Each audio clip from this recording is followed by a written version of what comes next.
L'église Saint-Pierre de Royan, de style roman tardif, est le monument le plus ancien de la commune. Son existence est attestée depuis la fin du XIe siècle. Néanmoins, les parties les plus anciennes de l'édifice actuel datent vraisemblablement de la fin du XIIe, voire du début du XIIIe siècle. Cet édifice a connu de nombreuses modifications au cours des siècles, en particulier la destruction de la plus grande partie de sa nef pendant les guerres de religion.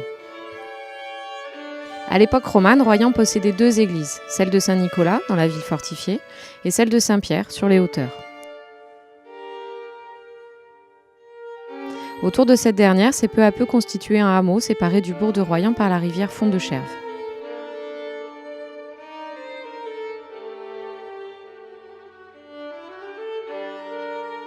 Royan était situé sur l'un des itinéraires secondaires du pèlerinage vers Saint-Jacques-de-Compostelle, l'une des branches partant de la Via Touronensis, Tours, Poitiers, Saintes, Bordeaux. Depuis Saintes, les pèlerins embarquaient à Royan et arrivaient à Soulac. Ils longeaient ensuite les Landes le long d'une voie littorale. L'église suit un plan en croix latine avec un transept débordant, doté de chapelles orientées et un chevet plat, peu courant en Saintonge. Le clocher roman s'élève sur le bras sud du transept. Il a été surhaussé au XVIIIe siècle pour servir d'amer. Il fut un temps peint en blanc, comme le montrent certaines cartes postales anciennes.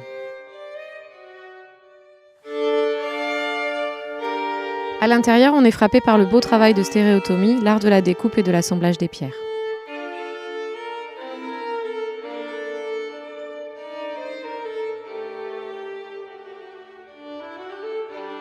Au XIVe siècle, l'église Saint-Pierre est un prieuré dépendant de l'abbaye Saint-Vivien de Saintes.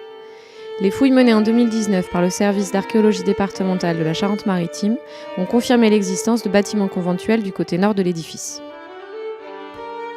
Au XVIe siècle, ces bâtiments sont touchés par un incendie dont les niveaux sont visibles. Des charbons de bois et de cendres issus des éléments de charpente de l'édifice ont été datés par radiocarbone et permettent de situer la destruction de cet ensemble dans le dernier tiers du XVIe siècle. Cela vient confirmer l'incendie de la nef survenu pendant les guerres de religion au XVIe siècle. L'église Saint-Pierre est durement touchée par les bombardements de 1945. Les clichés montrent un édifice dont les voûtes et la toiture ont été détruits.